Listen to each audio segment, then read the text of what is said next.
என்.எஸ். அப்துல் ஹக்கீம் நடைபாதை கடை நடத்தி குடும்பத்தை பார்த்து கொண்டிருந்த வயதான அப்பாவுக்கு மூத்த பிள்ளை. வீட்டை கவனிக்கும் அம்மா, ஒரு தங்கை மற்றும் சின்ன தம்பி என கோவையில் வசித்து வந்தது அவர்களின் எளிய குடும்பம். 1998ஆம் ஆண்டு கோவை குண்டுவெடிப்பு வழக்கில் கைதாகி சிறைப்படுத்தப்பட்டார் ஹக்கீம். அப்போது அவருக்கு வயது 19. அன்றிலிருந்து இளமை காலத்தின் 25 ஆண்டுகள் தொடர் சிறை வாழ்க்கை. சிறைக்குள்ளிருந்தே படித்து பல பட்டங்களையும் சான்றிதழ்களையும் பெற்றிருந்தார். சிறை விடுப்பில் வந்தவருக்கு 25/9/2019 அன்று திருமணமானது. விடுப்பு முடிந்து மீண்டும் சிறைப்படுத்தப்பட்டிருந்த ஹக்கீம் 45 வயதை கடந்திருந்தார். 2023ஆம் ஆண்டு ஒரு நாள் சிறைக்குள் அவர் மயங்கி விழுந்தார். ஹாஸ்பிட்டலுக்கு கொண்டு போகிறாங்க. அவருக்கு மயக்கத்துக்கான மாத்திரை கொடுத்து அனுப்புகிறாங்க. 2 நாளில் மீண்டும் மயக்கமாகி விழுகிறாரு. ஃபிக்ஸ் வருது. அப்போது கொண்டு போய் பார்க்குறாங்க. அவருக்கு அப்போவும் மாத்திரை கொடுத்து அனுப்பிச்சிடுறாங்க. 3வது முறை ஃபிக்ஸ் கீழே விழுந்தப்போ தலைக்கு ஸ்கேன் எடுத்து பார்த்தா அவருக்கு கேன்சர். இது எங்களுக்கு தெரியாது. ஒரு 2 நாளைக்கு அப்புறம் அங்கேருந்து ஜெயிலருங்க எங்களுக்கு தகவல் கொடுத்தாங்க. கேன்சருங்கிறது உறுதிப்படுத்திட்டாங்க. அந்த ஆப்ரேஷன் தையல் காஞ்சது நடக்க ஆரம்பித்ததுமே திருப்பி எங்கள் கூட அவங்கள அனுப்பலை. எங்கள் அண்ணனை அங்கே புழல் சிறைக்கே கொண்டுட்டு போயிட்டாங்க. அவங்க ரொம்ப ரெக்வெஸ்ட்டாக கவர்மெண்ட்டை, நம்ம அதிகாரிகள்கிட்ட, கமிஷனர்கிட்ட எல்லாம் ரொம்ப ரெக்வெஸ்ட்டாக கேட்டாங்க. ஆனால் கடைசி வரைக்கும் விடுதலையே கொடுக்கல. அவருக்கு உடல்நல மோசம்னால பரோல் கொடுத்தாங்க. ரொம்ப அவருக்கு முடியாமல் ஆனதுக்கு அப்புறம் தான் இந்த 3 மாதம் போலீஸ் இல்லாத பரோல் கொடுத்தாங்க. அவங்க போலீஸ் இல்லாத பரோல் கொடுத்ததுமே எங்கள் அண்ணனுக்கு கைகால் வராமல் பேச்சு போனதுக்கப்புறம் தான் அந்த பரோல் கிடச்சிது. ஒரு பொருளை தண்ணி கேட்குறதுக்கு கூட அவரால் முடியாமல் போயிடுச்சு. நாங்களாக கேட்டால் தான் என் தண்ணி வேணுமா, சாப்பாடு வேணுமா, ஜூஸ் கொடுக்கட்டுமா, பாத்ரூமுக்கு கூட நாங்கள் தான் கூட்டிகிட்டு போனோம். அந்த அளவுக்கு அவர் மோசமாக இருக்கார். இப்போது போன வாரம் நான் அவரை போய் பார்க்குறேன். என் கையை பிடிக்கிறாரு. ஆனால் அவர் என்கிட்ட கேட்குறேன், நீ யாருன்னு சொல்லி. 45 ஆண்டு கால நட்பு நான் எங்களோடது. ஆனால் அவர் என்கிட்ட கேட்குறாரு, நீங்கள் யார் அப்படின்னு சொல்லி. 14/9/2023 அன்று மரணமடைந்தார் ஹக்கீம். சிறை கைதியாக மரணித்து காவல்துறை புடைசூழ தன் இறுதி ஊர்வலம் இருந்துவிடக்கூடாது என்பது என்.எஸ். ஹக்கீமின் இறுதி விருப்பம். ஆனால் ஹக்கீமின் அந்த இறுதி விருப்பம் நிறைவேறவே இல்லை.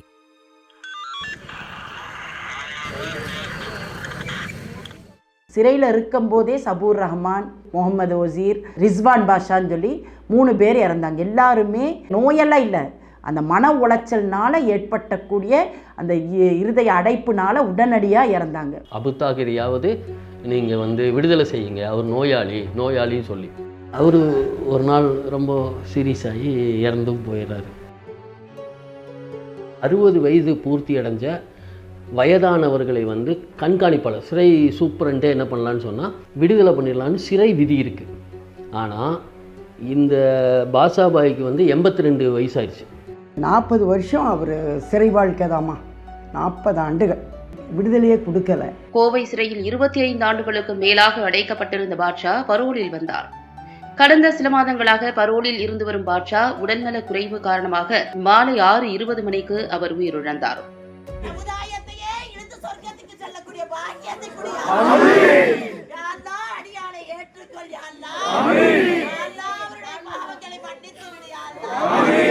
மௌத்தாகும் போது ஃபுல் பாதுகாப்பு. கோயம்புத்தூரில் பாதி இடம் போலீஸ் பாதுகாப்போடு தான் அவரோட மௌத்தை கொண்டு போனாங்க.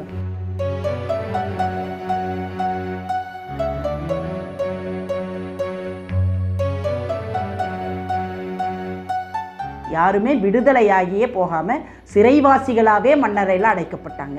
நாங்கள் சாதிப்பதற்காக கேட்கல. நாங்கள் விடுதலை சாவும் பொழுது சுதந்திர மனிதனாக சாவ விரும்புகிறோம், அவ்வளோ.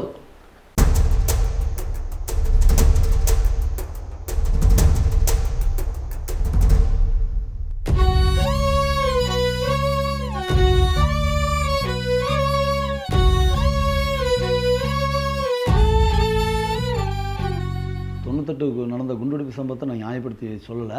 ஆனால் அந்த குண்டுவெடிப்பு நடந்ததுக்கான காரணங்கள் எந்த இதனால், மோட்டிவ்னால் அது நடந்தது, அதை பற்றி இந்த சமூகத்துக்கு யாருக்கும் சொல்கிறதில்ல. அதை பற்றி இந்த சமூகமும் தெரியாது, பொதுவாக முஸ்லீம்களுக்கே தெரியாது. காவலருடைய செல்வராஜ் கொலை வழக்கு தான் இந்த குண்டுவெடிப்புக்கே பேஸ் கேஸ். தான் அந்த வழக்கை நாம் நடத்துகிற போது என்னாச்சுன்னா, நாங்கள் பல உண்மையை கொண்டு வந்தோம். அதில் அந்த வழக்கில் போடப்பட்டிருக்க புகார்தாரக்கூடிய சாமிநாதன் என்பவரே தமிழ்நாட்டுக்காரர் கிடையாது, அவர் கேரளாயிட்டு. அது மட்டும் இல்லை, ஆர்எஸ்எஸ் இயக்கத்தை சார்ந்தவர் போகிறான். அங்கே அங்கே அவர் மேலே ஏற்கனவே கொலை வழக்கில் வந்து தண்டனை பெற்றிருக்கார் மார்க்சிஸ்ட் கம்யூனிஸ்ட் கட்சியில். அது மட்டும் இல்லை, 6 மாதத்துக்கு அப்புறம் சிபிசிஐடிக்கு மாற்றின பிறகு அதில் ஒரு 6 பேர் ஐவிட்னஸாக போடுறாங்க. இதில் போடப்பட்டிருக்கிற புகார்தாரர், நேரில் பார்த்த சாட்சி, கண்ணுற்ற சாட்சிகள் எல்லாம் திட்டமிடப்பட்டே வேண்டுமென்றே இந்த வழக்குக்காக ஜோடிக்கப்பட்டவர்கள். அப்போ பேஸ் வழக்கே வந்து உங்களுக்கு வந்து பொய் வழக்கு மாதிரி ஆகிப்போச்சு. 1997 நவம்பர் கலவரத்தில் வந்து அந்த கொல்லப்படுற போலீஸ்காரருடைய முழு பேர் வந்து அந்தோணி செல்வராஜ். ஆனால் அந்த அந்தோணிங்கிற பேரை நீக்கி ஒரு இந்து காவலரை கொன்ன மாதிரி சித்தரிக்கப்பட்டு 18 இஸ்லாமிய பெருமக்கள் கொல்லப்பட்டதும் சுடப்பட்டதும், நூற்றுக்கணக்கான வீடுகளுக்குள்ளே பூந்து கொள்ளையடிச்சிருக்காங்க, லூட்டிங் பண்ணிருக்காங்க. எனக்கு தெரிய ஆயிரக்கணக்கான நகைகள் புறா கொள்ளைப்பட்டிருக்காங்கலாம் விளக்குக்கு வரல. வீட்டில் உள்ள 7.5 8 பவுன் நகை, துணிமணிகள், மளிகை வியாபாரம் பண்ணிகிட்டு இருந்தேன். அந்த மளிகை பொருள்கள் எல்லாம் எடுத்து கடையே காலியாக்கிட்டாங்க. அங்கே இருக்கிற ஒடுக்கப்பட்ட மக்களை வந்து பயன்படுத்தி நீ என்ன வேணாலும் பண்ணிக்கோ அப்படின்னு சொல்லிட்டு சூறையாடுறாங்க. பெரிய ஜவுளி நிறுவனங்கள், குறிப்பாக சோபா போன்ற ஜவுளி நிறுவனங்களில் வந்து செட்டரை உள்ளே உடைச்சி அதுக்குள்ளே கேஸை செலுத்தி எரிக்கிறது, முற்றிலுமாக இஸ்லாமியினுடைய சொத்துக்களை முடக்குவது, அது சூறையாடுவது அப்படிங்கிற வந்து ஒரு மாடலை ஏற்படுத்துகிறாங்க. ரோடுகள் எல்லாம் இறஞ்சி கிடக்குது, சொத்துக்கள் அழிக்கப்படுகிறது, கொல்லப்படுகிறார்கள், சுட்டு கொல்லப்படுகிறார்கள், வெட்டி கொல்லப்படுகிறார்கள். காவல்துறை தானே இறங்கி அடிச்சுதே. இப்போ துப்பாக்கி போகிறான் எடுத்துகிட்டு வெளியே போயிட்டாங்க எல்லாமே. அந்த 2 நாள் பல ஸ்டேஷனில் ஆளே கிடையாது. நான் அந்த செல்வராஜ் வழக்கில் ப்ரூவ் பண்ணிருக்கிறேன். எல்லா தெருக்கள்லையும் போது போலீஸும் இந்து முன்னணிக்காரங்களும் கலவரத்துக்கு வாங்கன்னு கூப்பிட்டு அன்றைக்கி அந்த அளவுக்கு மிகப்பெரிய கலவரம் பண்ணுறாங்க. 30 உயிர்கள் கொடூரமாக கொல்லப்படுது. அந்த அடித்து கொல்லப்பட்ட மக்கள் எல்லாம் நான் அன்றைக்கி போய் பார்க்குறேன். என் தம்பி அங்கே இருந்தால் அப்படி போய் பார்க்க போகிறேன். என்னுடைய ஒரு தம்பி அடிபட்டா அப்படின்னு சொல்லி இன்னொரு தம்பி போகிறேன். அப்படி அந்த தம்பியை தான் மர்டர் பண்ணுறாங்க. அப்போது அந்த தம்பியை நான் கூப்பிட்றதுக்கு வேண்டி போகிறேன். நான் மார்ச் ரூமுக்கு தான் போகிறேன். நான் அன்றைக்கி மார்ச் ரூம் போகும்போது ஒரே புணங்களாக கிடக்குறாங்க. ஹாரிஸ்னு அவரோட பாடி எடுத்து எல்லாத்தையும் குழி பண்ணிட்டு இருக்கும்போது அவரோட பாடி எடுத்து பார்க்குறோம். இது ரிமூவ் பண்ணும்போது இதை ரிமூவ் பண்ணும்போது அந்த இடத்துல அந்த ஆண் உறுப்பு இல்லை. அப்போ எல்லோரும் ரொம்ப சங்கடமாகப்பட்டோம். என்ன இப்படி இந்தளவுக்கு கொடுமையாக இது பண்ணியிருக்காங்களே அப்படின்னு சொல்லி பார்த்தோம். அந்த பாத்திய வாயில் பார்த்தா லைட்டாக ஓப்பன் ஆன மாதிரி இருக்குது, பல்லு துருத்தின மாதிரி இருக்குது. இன்னும் போட்டு வாய் ஓப்பன் பண்ணி பார்த்தானா அந்த ஆண் உறுப்பை கட் பண்ணி வாயில் சொருகி அந்த ஆண் உறுப்பு வந்து வாயில் சொருகியிருக்காங்க. அப்போ ரொம்ப வேதனைப்பட்டு எல்லாமே அழுதுட்டோம். இது வந்து பயங்கரமாக அதாக இருக்குது, கொண்டு இருக்கிறாங்க, பயங்கரமாக நடந்திருக்குன்னு சொல்லி சொல்கிறேன். நான் வந்து அன்றைக்கி ஆதங்கத்தை இங்கே சமூகத்தில் வந்து சொல்கிறேன். அந்த மாதிரி நாங்கள்லாம் இது பார்த்ததுனால தான் நான் வந்து என் மேலே பொய்யா ஒரு வழக்கு போட்டாலுமே நான் அதை ஏற்றுக்கிட்டேன். அதாவது மருத்துவமனையில் வந்து நோயாளியை பார்க்க போனால பிடிச்சி உட்கார வச்சு 10 பேர் சேர்ந்து பெட்ரோலை தலையில் ஊற்றி எரித்து கொள்கிறாங்க. அந்த மாதிரி அநியாயங்கள் கோயம்புத்தூர் நடந்தது.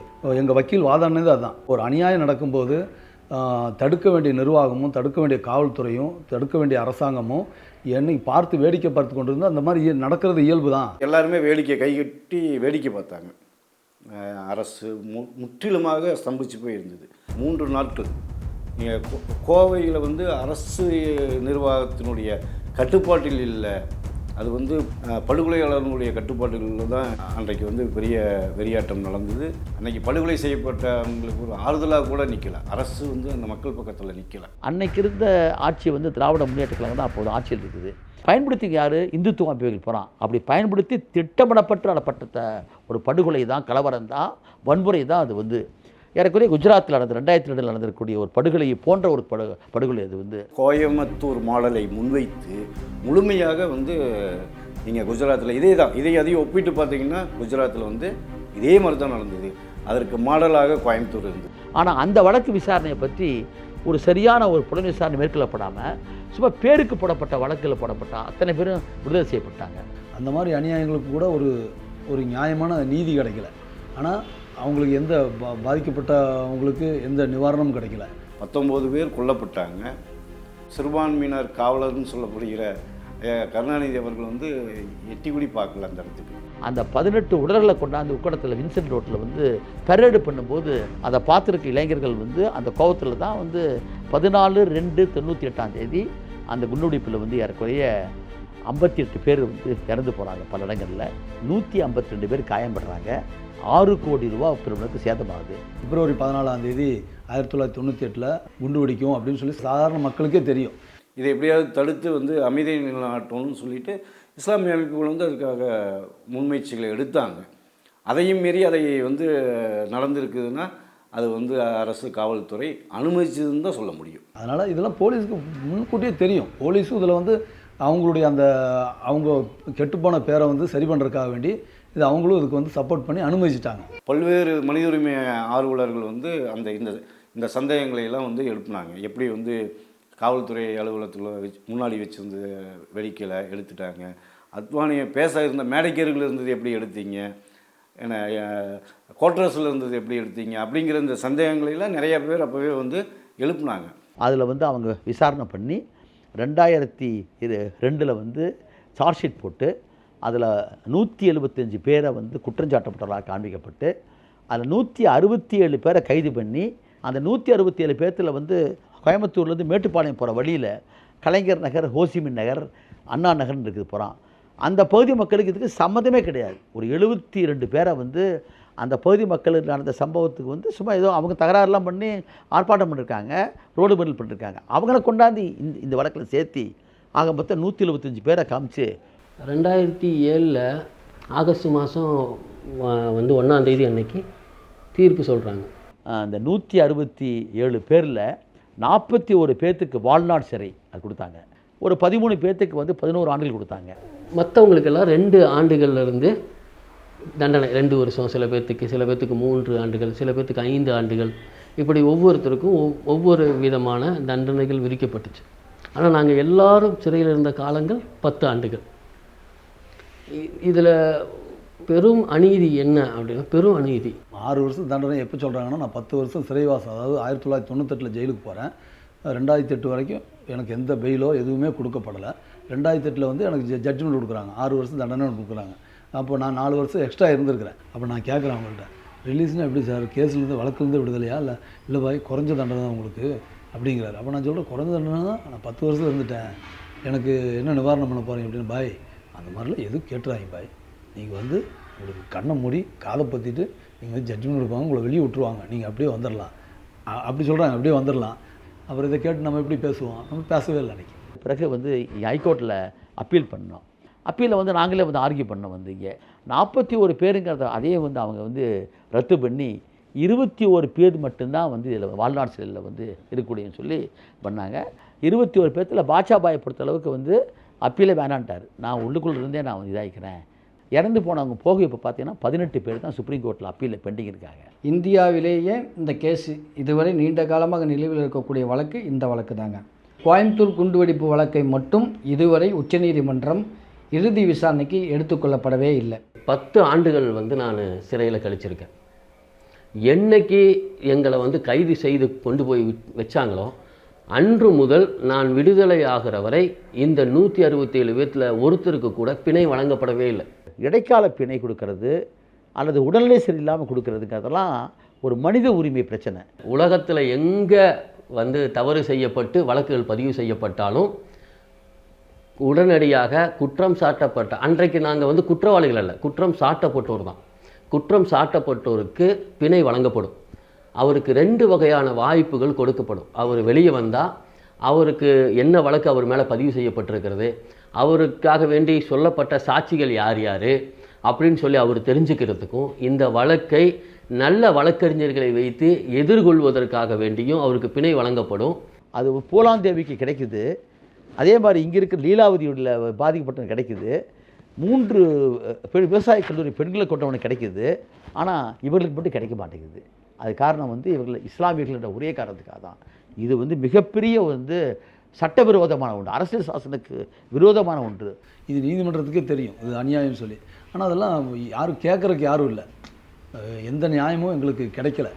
காவல்துறை, அரசு நிர்வாகம், நீதிமன்றங்கள் எல்லாம் ஒன்று சேர்ந்து ஒரு வலையை பின்னி வச்சு தான் எங்களை சிறையிலே வச்சுருந்தாங்க.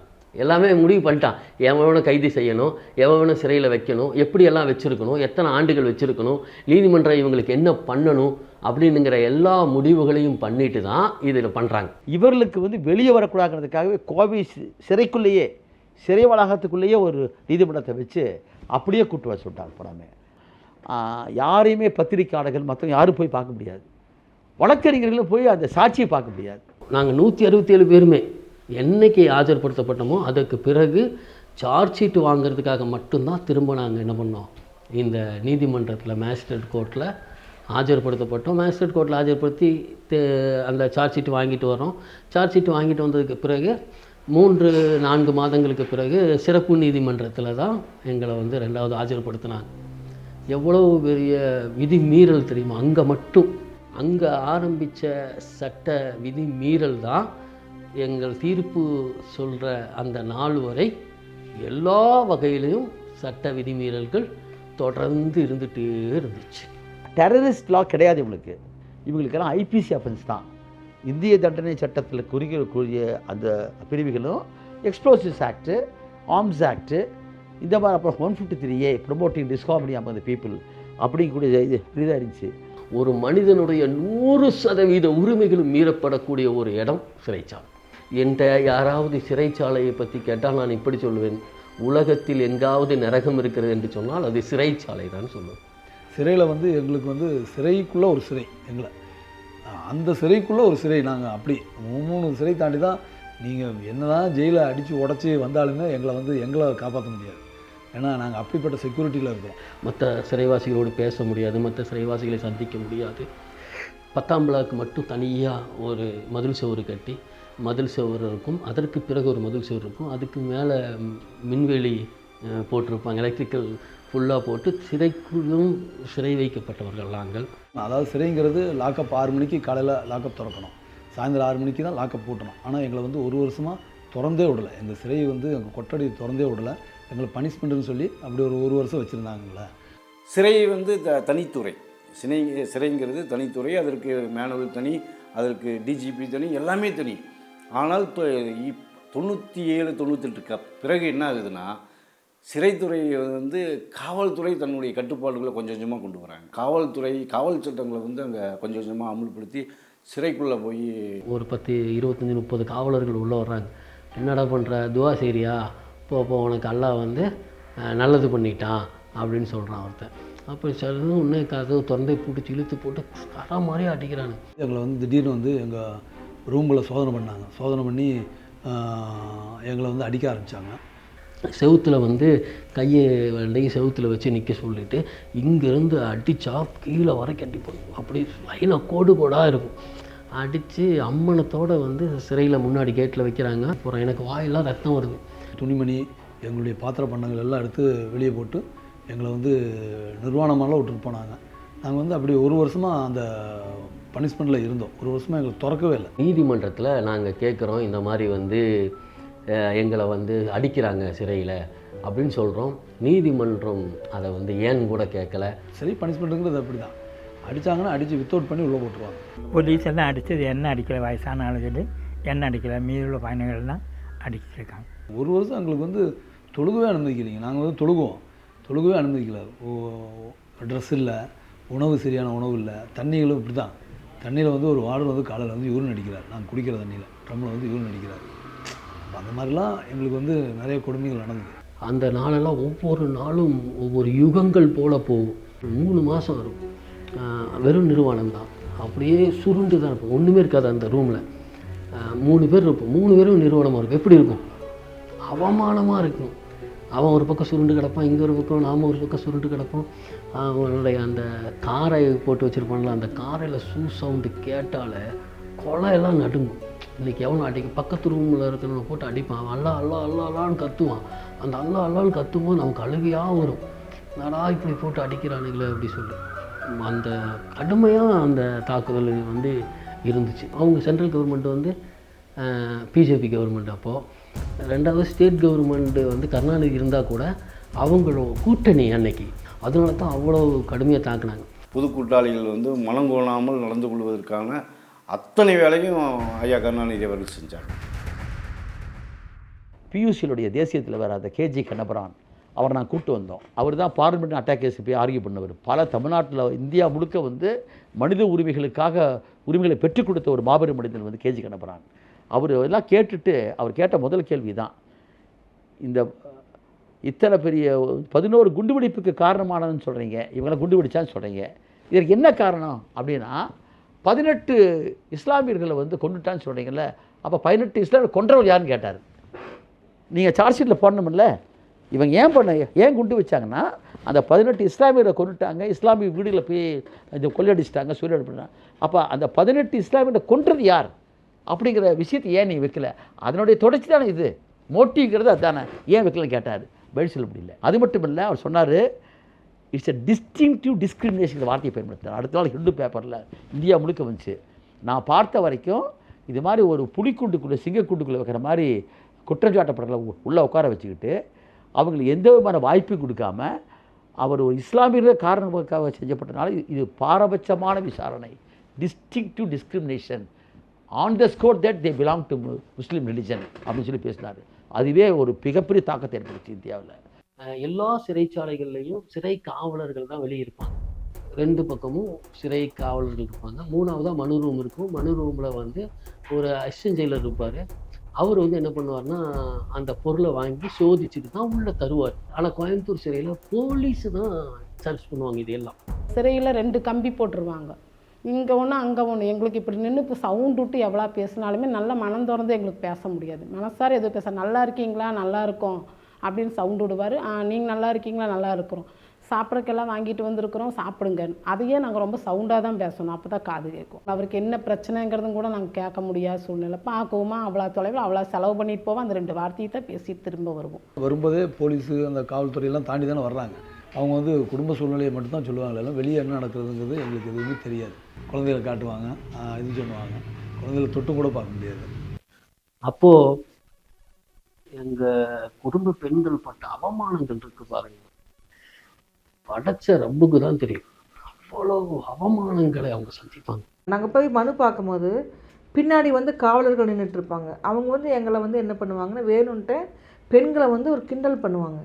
கிண்டல் பண்ணும்போது அந்த எங்களோட கணவர்களுக்கு எப்படி இருக்கும், அவங்க கண்ணு முன்னாடியே மனைவியை கிண்டல் பண்ணும்போது அவங்களுக்கு கோபம் வரும்ல.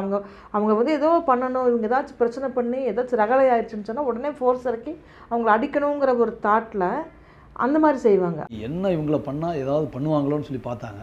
அது மாதிரி நாங்களும் அனுசரித்து எல்லாத்தையும் சகித்து எல்லாத்தையும் பொறுத்துட்டு அப்படி லைஃபாக எங்களுக்கு லைஃப் இவ்வளோதான் அப்படின்னு சொல்லி வாழ்ந்து அப்படி இருந்துக்கிட்டோம். பொறுமையாக இருந்துக்கிட்டோம். நாங்கள் எதுவும் எந்த வம்பு தும்புக்கும் போகாமல் பொறுமையாக தான் இருந்துக்கிட்டோம். காலையில் 9 மணிக்கு பரப்பிட்டு நாங்கள் பார்க்க போகிறோன்னா மத்தியானம் 2 மணி ஆகும் திரும்பி வர்றதுக்கு.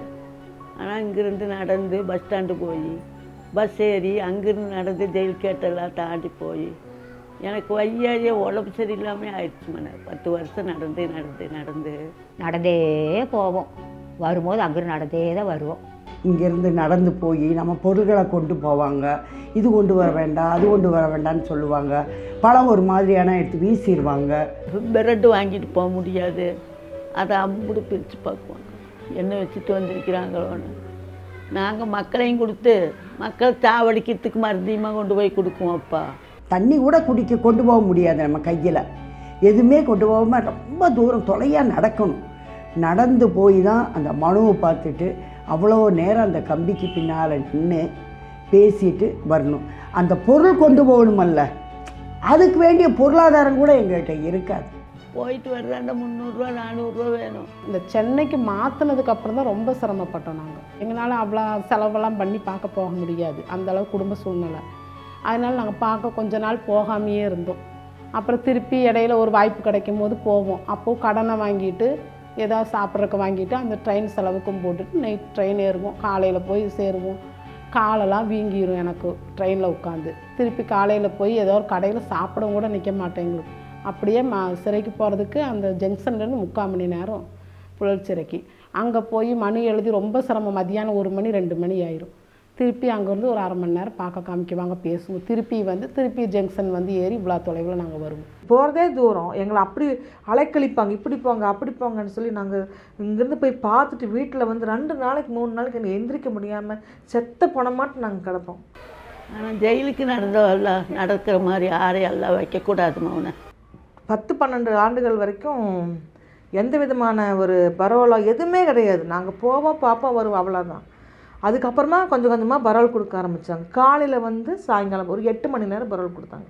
அவங்களுடைய விடுப்பு கூட, அதாவது பரவல் லீவு கூட ஒரு 200 காவலர்களோட அவங்க அந்த இனிமேல் அவங்க விடுப்பே கேட்க முடியாத அளவுக்கு அவங்களுடைய சுற்றத்தார்கள்லாம் தொந்தரவு பண்ணி இந்த மாதிரி தான் நடந்துகிட்ருக்கு. பரவலுக்கு வரும்பொழுது இந்த வீட்டோட முகவரி கொடுக்குறோம், போலீஸ் ஸ்டேஷனுக்கு அந்த முகவரி போகும். அவங்க வருவாங்க.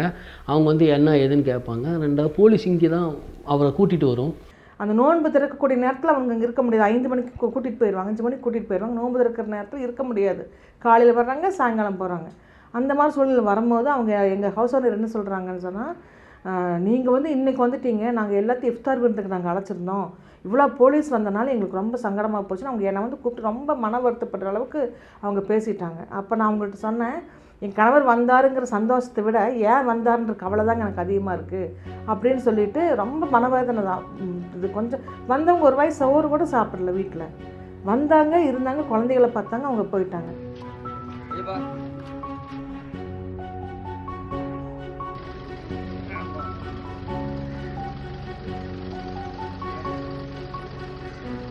மற்ற சிறைவாசிகளுக்கு அவர் வந்து காலையில் ஜெயிலேருந்து வெளியே வருவார். காந்திபுரம் பஸ் ஸ்டாண்ட்லேருந்து பஸ் ஏறி அவர் சொந்த ஊருக்கு சேலமோ நாமக்கல்லோ வேறு எந்த ஊருக்கோ அவர் வந்து பஸ் ஏறி வீட்டுக்கு போயிடலாம்.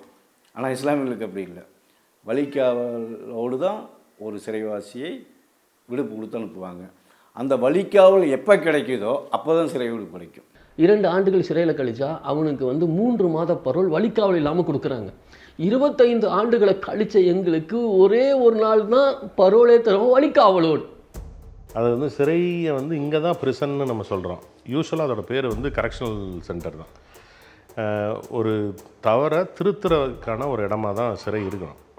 பட் இங்கே வந்து அன்ஃபார்ச்சுனேட்லி அந்த மாதிரி ஆம்பிட்டுக்குள்ளே இங்கே சிறைகள் இருக்கிறது இல்லை. காந்தி என்ன சொன்னார்னா, சிறை என்பது ஒரு மருத்துவமனையை போல். எப்படி ஒரு நோயாளியை வந்து மருத்துவமனையில் ட்ரீட்மெண்ட் கொடுத்து அவன் திருத்தணுமோ, அதே போல் சிறைச்சாலை குற்றம் செய்வது என்பது ஒரு மனோநிலை, அது ஒரு நோய் நிலை. அந்த மனோநிலையை வந்து நீங்கள் மாற்றுவதற்காக தான் இருக்கணுமே தவிர அவனை வந்து அடித்து கொள்றதுலாம் கிடையாது, சித்திரவதை கிடையாதுன்னு சொல்லியிருக்காரு. காந்தி சொன்னதையும் பின்பற்றலை, உலகம் முழுக்க இருக்கக்கூடிய ஏற்றுக்கொள்ளப்பட்ட அனைவரையும் பின்பற்றலை, சுப்ரீம் கோர்ட் கொடுத்துக்கிற தீர்ப்புகளையும் இன்றைக்கும் வந்து சரி அமல்படுத்தலை. அதிலே பாதிக்கப்பட்டவன் யாரானா இந்த மாதிரி இஸ்லாமிய மக்கள் அல்லது வந்து தலித் மக்கள் அல்லது பழங்குடி மக்கள், இவங்கள தான் வந்து பாதிக்கப்பட்டிருக்காங்க. 2008 அண்ணாவுடைய 100வது பிறந்த நாளைக்கு ஒரு அறிவிப்பு அரசு செய்யுது. 8 ஆண்டுகள் சிறையில் கழித்த ஆயுள் தண்டனை சிறைவாசிகள் விடுதலை செய்யப்படுவார்கள். அப்போது நாங்கள் எல்லாருமே விடுதலைக்கு தகுதியானவர்கள். எல்லா ஆயுள் தண்டனை சிறைவாசிகளுடைய கணக்கும் எடுக்கப்படுகிறது. எல்லாம் எடுக்கிறாங்க. 8 வருஷம் கழித்த கைதிகளாக இருக்காங்க. இப்போ மதுரையில் தோழர் லீலாவதியை கொலை பண்ணினவங்க திமுகவை சேர்ந்த ஒரு 4 பேர் உள்ளே இருக்காங்க. லீலாவதின்னு சொல்லக்கூடிய ஒரு மாநகராட்சி மார்க்சிஸ்ட் கட்சியுடைய கவுன்சிலர் பட்ட பகலில் படுகொலை செய்யப்பட்டாங்க திமுக கூடிய சில பேர்த்தால். ஒரு பெண்ணை, நிரபராதியான பெண்ணை மார்க்கெட்டுக்கு வந்து நிற்கும்போது அந்த படுகொலை செஞ்சதை வந்து சுப்ரீம் கோர்ட் என்ன அப்சர்வ் பண்ணான்னா, இவர்களுக்கெல்லாம் கருணையே காட்டக்கூடாது, ஒரு நிரபராதி பெண்ணை போய் பட்ட பகலில் கொண்டிருக்காங்க, மக்களுக்காக போராடுறாங்கன்னு சொன்னார். அந்த 4 கொலை கைதிகளுடைய லிஸ்ட் எடுக்கும் பொழுது 8 ஆண்டுகள் அவங்களுக்கு பூர்த்தி ஆகலை. அப்போது அழகிரி வந்து மத்திய அமைச்சர். உடனே அவர் என்ன பண்ணார்னா தகவல் சொல்கிறாரு, 8 ஆண்டுகள் இன்னும் ஆவலன்னு சொன்னாங்க. 2 நாள் கழித்து மீண்டும் ஒரு அறிவிப்பு செய்து அண்ணாவுடைய 100வது ஆண்டு சிறப்பு என்பதால் 7 ஆண்டுகளில் கழித்த கைதிகள் விடுதலை செய்யப்படுவாருன்னு அரசு வந்து முதல்ல போட்ட அந்த அறிவிப்பை ரத்து செய்துவிட்டு 7 ஆண்டுகள் சொல்லி அந்த 4 பேர் விடுதலை செய்யப்பட்டாங்க. அந்த இதில் கடைசியில் என்ன ஆச்சுன்னு தெரியல, எங்கேருந்து இந்த அரசாங்கத்துக்கு பிரசங்கர் வந்ததுன்னு தெரியல. அதுக்கு முன்னாடி மத மோதல்கள், குண்டுவெடிப்புகள் இதில் இருக்கிறவங்கள தவிர அப்படின்னு சொல்லி ஒரு பாட்டை கொண்டு வர்றாங்க. அதில் கருணை அடிப்படையில் பார்க்கப்பட வேண்டிய அத்தனை சலுகை யாருக்கு இருக்குன்னா முஸ்லீம்கள் இருக்குது. ஏன்னா நீதிமன்றமே சொல்லி இருக்குது இவங்களை வந்து கருணை அடிப்படையில் பார்க்கணும்னு சொல்லி இருக்குது. ஆனா லீலாவதி கொலை வழக்கில் மட்டும் தமிழக முதல்வர்கள் கருணை அடிப்படையில் பார்த்திருக்கார். ஆனா முஸ்லீம்கள் 10 ஆண்டு சிறை தண்டனை கழித்திருக்கிறாங்க. அதுல கருணை அடிப்படையில் பார்க்கப்படவில்லை. எத்தனை இளைஞர்கள் 16 வயதுக்கு உட்பட்ட இளைஞர்கள் சிறையில் இருக்கிறாங்க, பல குடும்பங்களை சந்திச்சிருக்கிறாங்க, நோய்வாய்ப்பட்டிருக்கிறாங்க, சாக கிடக்கிறாங்க. அவங்க மேல கருணை அடிப்படையில் பார்க்கப்படல. ஆனா இந்த கருணாநிதி அவர்கள், முதல்வர் அவர்கள் யார் லீலாவதி கொலை வழக்கில் இருக்காங்க, மாபெரும் தவறு. பாக்கி இருக்காங்க பார்த்தீங்களா, இவங்க எல்லாமே வந்து சாதாரண கொலை வழக்கில் தண்டிக்கப்பட்டவங்க. 302 IPC 2008 அண்ணாவுடைய 100வது பிறந்த நாளைக்கு போட்ட உத்தரவுலேருந்து இன்னைக்கு போட்டிருக்கிற இந்த உத்தரவு வரைக்கும் எல்லா அரசு உத்தரவுகளும் இவங்களுக்கு செல்லுபடியாகும். இவங்களுக்கு வந்து வெடிமருந்து சட்டத்தில் தண்டிக்கப்பட்டவர்கள் அல்ல, மத மோதல்களில் தண்டிக்கப்பட்டவர்கள் அல்ல. எல்லாத்துடைய வழக்கினுடைய தீர்ப்புலையும் இவர்கள் 302 சட்டப்பிரிவில் படி இவர்களுக்கு ஆயுள் தண்டனை விதிக்கப்பட்டிருக்கு. இவங்களுடைய விடுதலையை ஏன் தடுத்து வச்சிருக்கீங்க? அதே மாதிரி கோயம்புத்தூரில் விவசாய கல்லூரியில் 3 பெண்கள் தருமபுரி பக்கத்தில் வந்து எரித்து கொல்லப்பட்டாங்க. அந்த பஸ்ஸில் ஜெயலலிதாவை கன்விக்ஷன் பண்ணும்போது அந்த வழக்கில் பார்த்தீங்கன்னா விடுதலையே செய்யக்கூடாதுன்னு சொல்லி இருந்துச்சு. ஏன்னா இவர்கள் மனித சமூகத்தோடு வாழக்கூட தகுதியற்றவர்கள் இவர்கள்னு சொல்லி சுப்ரீம் கோர்ட்டு கண்டனம் தெரிவித்து மரண தண்டனையை ஆயுள் தண்டனையை மாற்றுது. ஆனால் எடப்பாடி பழனிசாமி அவங்களுடைய ஆட்சி காலத்தில் அவர்கள் விடுதலை செய்யப்பட்டாங்களே அதிமுக காரர்கள் என்பதனால். அரசுக்கு தகுந்த மாதிரி அந்த விடுதலை பண்ணணும்னா அந்த சட்டத்தையே மாற்றி அமைச்சு அதுக்கான அரசாணையை பிறப்பித்து விடுதலை பண்ணுறாங்க. ஆனால் இவங்க முஸ்லீமுங்கிற ஒரே காரணத்துக்காக தான் இந்த அளவுக்கு நீட்டிச்சு போனாங்கங்கிறத நாங்கள் கண்கூட உணர்ந்திருக்கோம். சட்டத்துக்கு முன்னே எல்லாம் ஒரே சட்டம் தானே வேணும், அது செய்யாமல் இன்னும் போட்டுட்ருக்காங்க. முஸ்லீம்னு ஒரு காரணத்தால் தான் எல்லாம் இன்னும் இருந்துகிட்ருக்காங்க. திமுகட்ட நாங்கள் போய் பல முறை மனு கொடுத்தோம். மனுவை வாங்கிக்கிட்ட அப்போதைய அதாவது முதல்வர் மு.க. ஸ்டாலின் அவர்கள் நாங்கள் கண்டிப்பாக அதை பண்ணுறேன்னு சொல்லி தேர்தலாக ஒரு வாக்குறுதியாக கொடுத்தார். தேர்தல் அறிக்கையில் சொல்ல வாக்குறுதியாக எங்கள்கிட்ட சொன்னாருங்க. சிறையில் வாழக்கூடிய அப்பாவி முஸ்லிம்களை விடுதலை செய்திட வேண்டும் என்கிற தீர்மானம். ஆக இந்த தீர்மானங்கள் எல்லாம் செயல் வடிவத்திற்கு வந்துட வேண்டும் என்று சொன்னால் தமிழ்நாட்டில ஒரு நல்ல மாற்றத்தை உருவாக்கி தருவதற்கு நீங்கள் தயாராக இருக்க வேண்டும். அல்லாஹு அக்பர், அல்லாஹு அக்பர், அல்லாஹு அக்பர், அல்லாஹு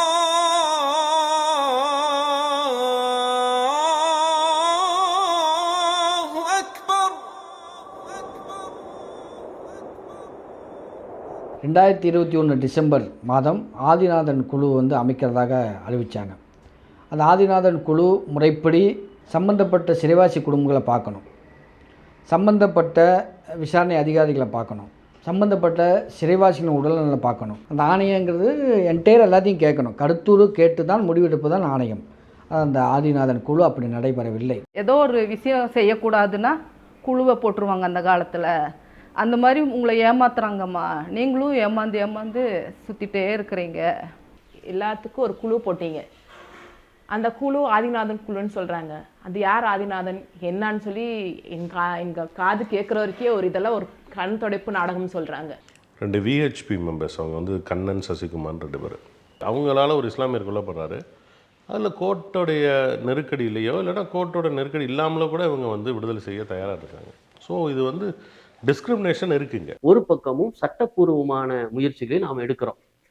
இந்த அரசாணை படி சிறையினுடைய விதிகளின்படி என்னை இத்தனை ஆண்டுகள் சிறையில் வைத்திருப்பது சட்டவிரோதமானது அப்படின்னுங்கிற ஒரு நியாயத்தை நம்ம தரப்பில் இருக்கிற நியாயங்களை எடுத்துட்டு நாம் சுப்ரீம் கோர்ட்டுக்கு போகிறோம். ஒவ்வொரு பள்ளிவாசல்கள்லையும் போய் நாங்கள் வந்து சுப்ரீம் கோர்ட்டில் இந்த வழக்கை எதிர்கொள்கிறோம், இத்தனை ஆண்டுகளாக சிறையில் இருக்கோம், இவ்வளோ பொருளாதார ரீதியாக செலவு இருக்குது, எங்களுக்கு உதவி செய்யுங்கன்னு சொல்லி எங்கள் குடும்பத்தினுடைய உறுப்பினர்கள் பள்ளிவாசலில் போய் பிச்சை கேட்குற மாதிரி நின்று ஒவ்வொரு ரூபாயோ 2 ரூபாயோ 10 ரூபாயோ 50 ரூபாயோ அவங்க போடுற ஒவ்வொரு பள்ளிவாசல்லையும் அதிகபட்சமாக 1000 ரூபாய் 1500 ரூபா கிடைக்கும்.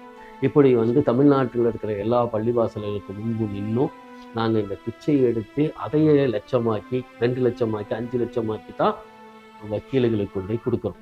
இந்த கொடுக்கும் பொழுது கூட அதில் கூட நாங்கள் வந்து எங்களுக்கு எதிராக நீங்கள் மனு செய்கிறதுங்கிறது அநீதி தானே. இவங்க வந்து விடுதலை தர சொல்லி வாக்குறுதி கொடுத்து அச்சுக்கும் வந்துடுறாங்க. நாங்கள் வந்து கஷ்டப்பட்டு போய் சரி இவங்க விடுதலை கொடுக்கறதுக்கு தாமதமாகுது சொல்லிட்டு அங்கே நீதியை தேடி போனாலும் விடுதலை கொடுத்தா இவங்க வந்து இந்த மனநிலையில் இருக்குது சொல்கிறது வந்து எங்களுக்கு ரொம்ப மன வேதனையாக இருக்குது. இந்த ஐஏஎஸ் ஆஃபீஸர் அமுதா அவங்க வந்து ஒரு மனுவை வந்து சுப்ரீம் கோர்ட்டில் தாக்கல் பண்ணுறாங்க. இவங்களை விட்டால் ஒரு பெரும் மத கலவரங்கள் வெளியே வரலாம், பெரும் சண்டைகள் வரலாம், சட்ட ஒழுங்கு பிரச்சனைகள் ஏற்படலாம் அப்படின்லாம் சொல்லி அவங்க ஒரு மனு தாக்கல் பண்ணுறாங்க. இது வந்து உண்மைக்கு புறம்பான ஒரு செய்தி தான். ஸோ இங்கே வந்து இவங்களுக்கு இருக்க ப்ராக்டிக்கலான பிரச்சனை என்னென்னா, அரசாங்கம் ஒரு பக்கம் இஸ்லாமிய சிறைவாசிகளை விடுதலை செய்வோம்னு சொல்லுவாங்க, சுப்ரீம் கோர்ட்டில் அஃபிடவிட்டாக ஃபைல் பண்ணுவாங்க, இவரை வெளியில் விட்டால் சட்ட ஒழுங்கு பிரச்சனை ஏற்படும்னு. இப்போ வந்து ஆஷிக்கோட வழக்கில் தான் அந்த மனு தாக்கல் செய்யப்படுது.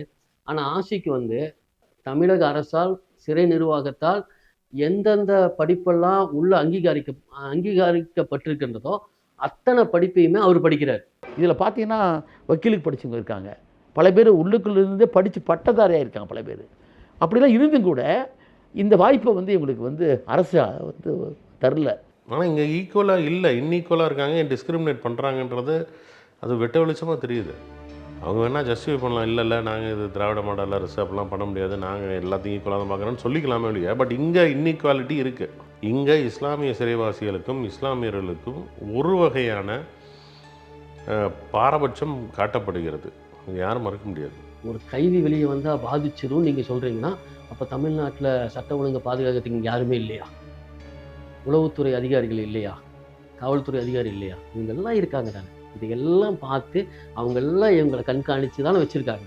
அப்போ சட்ட ஒழுங்கு பாதிக்குதுன்னு ஒரு அரசே சொல்கிறதுங்கிறது நாங்கள் தோற்று போயிட்டோம் அப்படின்னு ஒரு அரசை ஒப்புக்கொள்கிறதுக்கு சமமானது தான். ஸ்டேஜ் பை ஸ்டேஜ் அதை நாங்கள் எக்ஸ்போஸ் பண்ணி அவங்கள மிரட்டி இல்லைன்னா நாங்கள் இதை வந்து பப்ளிக் ஃபாரமில் கொண்டு போவோம், நாங்கள் இதை வந்து பிரச்சனை பண்ணுவோம். இப்போ கோர்ட்டில் எக்ஸ்போஸ் பண்ணி பாருங்கள், ஃப்ளோரில் ஒன்று சொல்கிறாங்க, லெஜிஸ்லேட்டிவ் அசம்பிளியில் ஒன்று சொல்கிறாங்க, இங்கே ஒரு கான்ட்ரரியான வியூ எடுக்கிறாங்கன்னு சொல்லி தான் சிறை விடுப்பு அளிக்க நீதிமன்றங்களில் நோ அப்ஜெக்ஷன் தெரிவிக்கும் நிலைக்கு வந்தது தமிழ்நாடு அரசு. விளைவாக 2024ஆம் ஆண்டு ஜனவரி 4 முதல் நீண்ட சிறை விடுப்பில் வெளியே வந்தார்கள் இஸ்லாமிய சிறைவாசிகள். இந்த 25 ஆண்டுகளுக்கு அப்புறமா எங்களுக்கு ஒரு நிவாரணமாக கிடச்சிது இந்த 2.5 வருஷத்துக்குள்ளே பரோல். எஸ்கார்டு இல்லாமல் முதல்ல இவங்கெல்லாம் வர்றாங்க. எங்களுக்கு அவ்வளோ சந்தோஷம். எங்கள் குழந்தைகள்லாம் எங்கள் தந்தையோட அந்த இரவுகளெல்லாம் நாங்கள் கழித்ததே இல்லை. இது 2.25 வருஷம் எங்களுக்கு இது கொடுத்த உடனே எங்களுக்கு பெரும் நம்பிக்கை வந்து பெரும் ஆனந்தம் அடைஞ்சு உலகத்திலேயே ஒரு சொர்க்கத்தை கண்ட மாதிரி எங்கள் குடும்பங்கள் நகர்ந்துட்டு இருந்துச்சு. நான் இத்தனை வருஷம் நான் வாழாத வாழ்க்கையை சந்தோஷத்தையும் நான் பார்த்ததில்லை. இந்த 2 வருஷமாக அவ்வளோ சந்தோஷமாக நான் வாழ்ந்தேன். நான் அவர் கூட இது நான் என்னால் மறக்க முடியாது. என் குழந்தைகள்லாம் அவ்வளோ சந்தோஷமாக இருந்தாங்க. இவங்க வந்தாங்க, 2.25 வருஷம் 2 வருஷம் இருந்தாங்க. எங்களுடைய வாழ்க்கை சூழல் அப்படியே மாறுச்சு. நாங்கள் எங்கள் மனதில் இந்த 25 ஆண்ட வலி இருந்தது கூட எங்களுக்கு அதெல்லாமே ஒன்றுமே இல்லாமல் போயிடுச்சு. சிறைவாசிகள் மனநிலைமை எப்படி ஆயிடுச்சுன்னா, சிறைக்கு இன்னும் அவங்க போகவே மாட்டாங்கன்னு அவங்க தொழில்கள்லாம் செய்ய ஆரம்பித்தாங்க. ஒவ்வொருத்தரும் ஆட்டோ ஓட்டினாங்க. ஏன்னா அவங்கெல்லாம் சின்ன வயசில் போய் இந்த உலகம் எப்படி மாறி இருக்குன்னு கூட அவங்களுக்கு தெரியாது.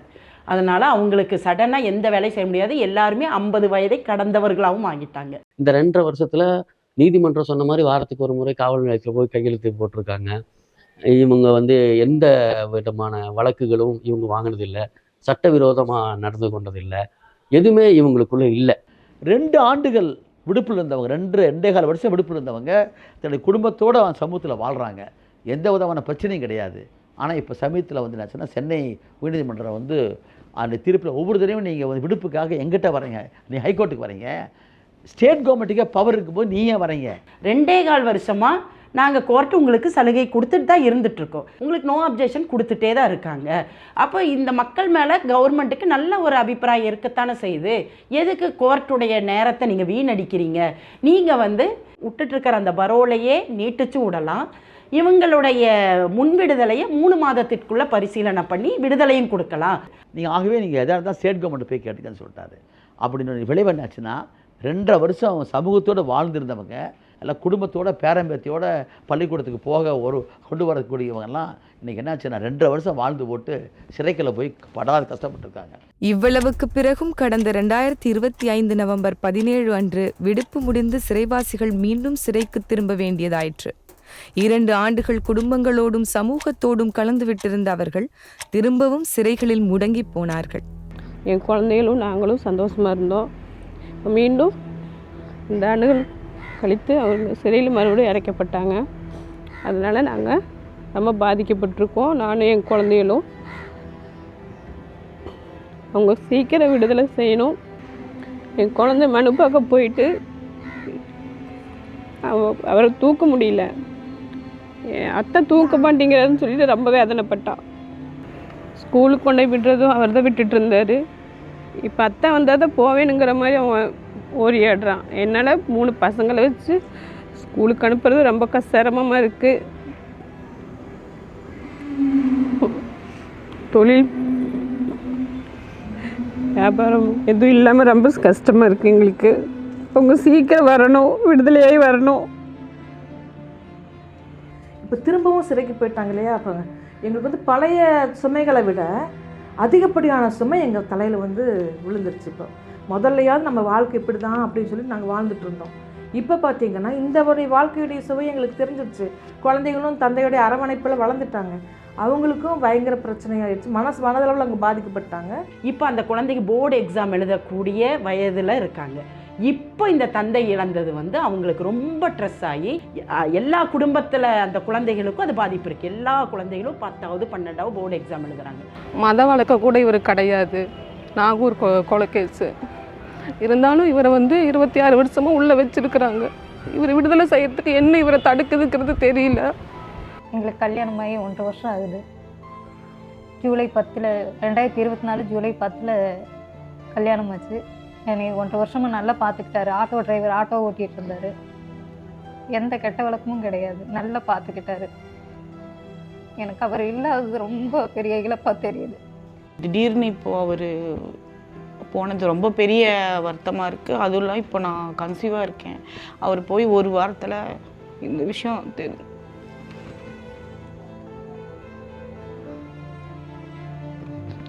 ஒரு வாரத்தில் இந்த விஷயம் இருக்குங்கிற மாதிரி இருந்தது. அது ட்வின்ஸு. அப்போது இப்போ போய் 1 வாரத்தில் தான் நான் கன்ஃபார்ம் ஆச்சு. அப்போ அவர்கிட்ட சொன்னப்போ அவங்க ரொம்ப சந்தோஷப்பட்டாங்க. ஏன்னா 4 வருஷம் எங்களுக்கு குழந்தை இல்லை. அதுக்கான ட்ரீட்மெண்ட் நாங்கள் எடுத்துகிட்டு தான் இருந்தோம். திருமணம் முடிச்சு அவங்களுக்கு ஒரு குழந்தை, ஒரு 3 மாத குழந்தை, 4 மாதம் 5 மாதம் குழந்தைங்க. மற்றவங்க இப்போ புதுசாக திருமணம் முடித்தவங்களாம் கர்ப்பிணிகளாக இருக்கிறாங்க. நாங்கள் எந்த வழியை அனுபவித்தோமோ அடுத்த தலைமுறை அந்த வழியில் வந்து நிற்குது. அவங்க வெளியே வர்றதுக்கு முன்னாடி இந்த அரசுக்கு சொல்லிட்டு இருந்த கருத்துக்களும் எப்படி இருந்துச்சுன்னா, அவங்க வெளியே போனால் அவங்க உயிருக்கு ஆபத்து, அவங்கனால மற்றவங்க உயிருக்கு ஆபத்து ஏற்படுங்கிற நிலைமை தான். அது அந்த மைண்டு வந்து மாறாமையே இருந்துச்சு. இவங்களை விட்டு பார்த்தா தானே தெரியும், மைண்டு மாறாமையே இருந்துச்சு. ஆனால் இந்த 2.25 வருஷம் அவங்கள விட்டதில் அவங்களுடைய அந்த கருத்தை வந்து தகுடுபடி ஆக்கிட்டாங்க. அவங்க முழுமையான நன்னடத்தையாக இருப்பாங்கங்கிறத முழு சான்றளித்து அவங்களும் கொடுத்துட்டாங்க, அந்த குடும்பத்தினரும் கொடுத்துட்டோம், அவங்கள வாட்ச் பண்ண அதிகாரிகளும் கொடுத்துட்டாங்க, நன்னடத்தை அலுவலரும் கொடுத்துட்டாங்க. ரே ஆஃப் ஹோப்னு ஒன்று சொல்லுவாங்க. எப்படின்னா சட்டத்தில் வந்து ஒருத்தன் சிறைவாசம் போகிறான்னா தான் என்னைக்காவது வெளியில் வரணுன்ற விருப்பம் இருக்கு, அப்படி ஒரு வாய்ப்பு இருக்கிறவன் தான் திருந்துறதுக்கான வாய்ப்பும் எடுத்துக்குவான். அந்த சான்ஸ் ஆஃப் கெட்டிங் ரிமோர்ஸ் அப்போ தான் வரும் அவனுக்கு. அந்த ரே ஆஃப் ஹோப், அந்த நம்பிக்கையின் கீற்று எங்கேயோ ஒரு நாள் நம்ம வருவோம் அப்படின்னு தெரிஞ்சால் தான் அது வரைக்கும் நம்ம வந்து தன்னுடைய உயிரை பிடிச்சி வச்சு எப்படியாவது நல்லபடியாக இருக்கணும் அப்படின்னு நினைப்பாங்க. நீ எவ்வளோ கடுமையான குற்றச்சாட்டாக இருந்தாலும் சரி, தண்டனை வருகிற போது மனிதர்களை திருத்துவதற்காகத்தான் சட்டம் இருக்குது. ரெஹபிலிட்டேஷன் தான், ரிஃபர்மேஷன் தான், ரிட்ரிபியூஷன் கிடையாது. பல்லுக்கு பல்லு, கண்ணுக்கு கண்ணுலாம் கிடையாது. ஆகவே அவங்கள மன்னிச்சு விடணுங்கிறது தான் முக்கியம் அப்படின்னு சொல்லியிருக்காங்க. பல தீர்ப்புகள் வந்துருக்குது. குற்றம் சாட்டப்பட்டவனை வந்து தண்டிக்கிற போது அவன் செய்த குற்றத்திற்கு தான் தண்டனை தவிர மனிதனுங்கிற போல அவனுக்கு மனித உரிமை உண்டுங்கிறது தான் நம்ம நாட்டு சட்டம்.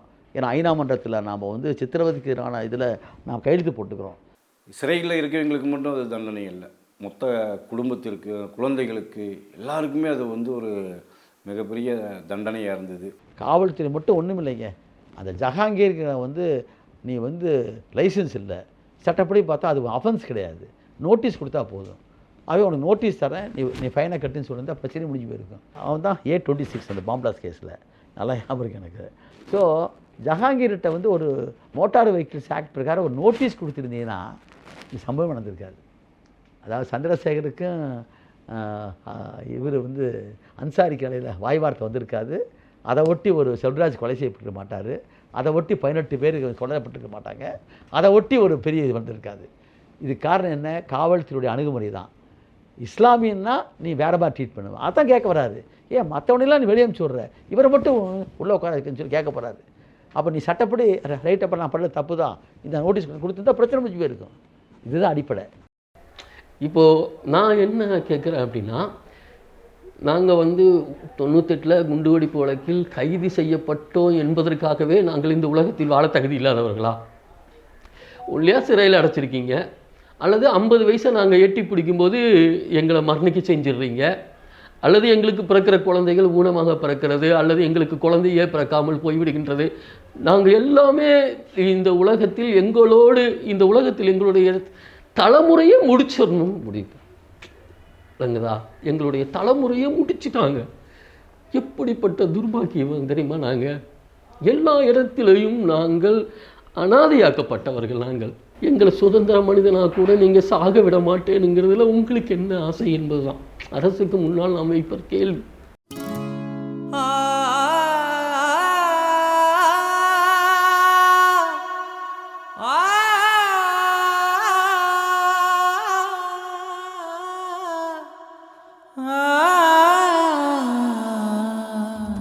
காரிருள் நீங்கிடுமா, காலமெல்லாம் கரைந்திடுமா, விடிவும் வருமா வாழ்வில், விடிவும் வருமா வாழ்வில். வசந்தங்கள் காணவில்லை, வாய்ப்பது போதும், உறவுகள் மடி சாய்ந்து ஓய்தலே போதும். ஆருயிர் தேக்கி வைத்து அன்பதனை தந்து பெற கதவே திறவாய், நீதி கதவே திறவாய். காரிருள் நீங்கிடுமா, காலமெல்லாம் கரைந்திடுமா, விடிவும் வருமா வாழ்வு.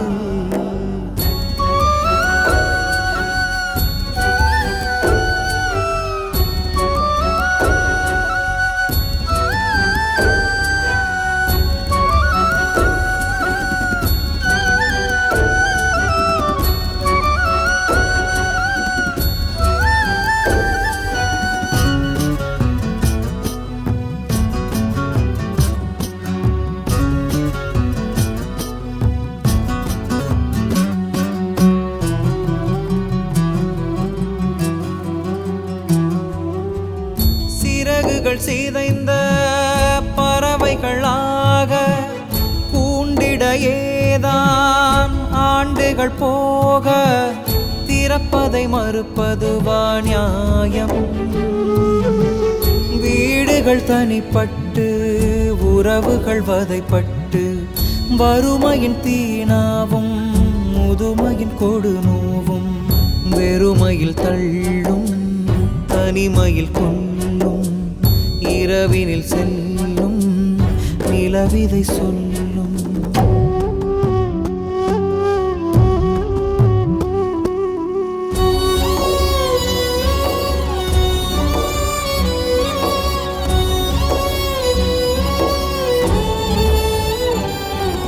காரிருள் நீங்கிடுமா, காலமெல்லாம் கரைந்திடுமா, விடிவும் வருமா வாழ்வில், விடிவும் வருமா வாழ்வில். வசந்தங்கள் காணவில்லை, வாய்ப்பது போதும், உறவுகள் மடி சாய்ந்து ஓய்தலே போதும். வசந்தங்கள் காணவில்லை, வாய்ப்பது போதும், உறவுகள் மடி சாய்ந்து ஓய்தலே போதும். ஆருயிர் தேக்கி வைத்து அன்பதனை தந்து பெற கதவே திறவாய், நீதி கதவே திறவாய், நீதி கதவே திறந்திடுவாய்.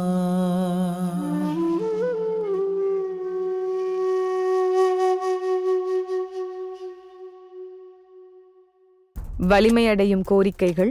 நெருங்கி வரும் தேர்தலை உணர்ந்த தமிழ்நாடு அரசு கடந்த பிப்ரவரி 28, 2026 முதல் 60 நாள்கள் சிறை விடுப்பு வழங்கி சிறைவாசிகளை விடுவித்திருக்கிறது. விடுதலை என்ற கோரிக்கை மறுக்கப்பட்டு விடுப்பில் விடுவதும் அடைப்பதுமாகவே இந்த அவலம் தொடர்கிறது. தேர்தல் வர இந்த சூழ்நிலையில் இப்போ ஒரு 60 நாள் விடுப்பு கொடுத்துருக்காங்க. இந்த தேர்தலுக்கு பிறகு இந்த நாள் கணக்கை எண்ணிக்கொண்டு இருக்கின்ற இந்த சிறைவாசிகளினுடைய நிலை என்னவாகும்? அரசு இஸ்லாமியர்களை வச்சுக்க போகுதா அல்லது இவர்களை விடுதலை செய்ய போகிறீர்களா? இந்த 60 நாள் கழித்து என்ன நடக்கப் போகிறது? இந்த எதிர்பார்ப்பில் தான் இன்றைக்கி எல்லாருமே இருக்கிறோம்.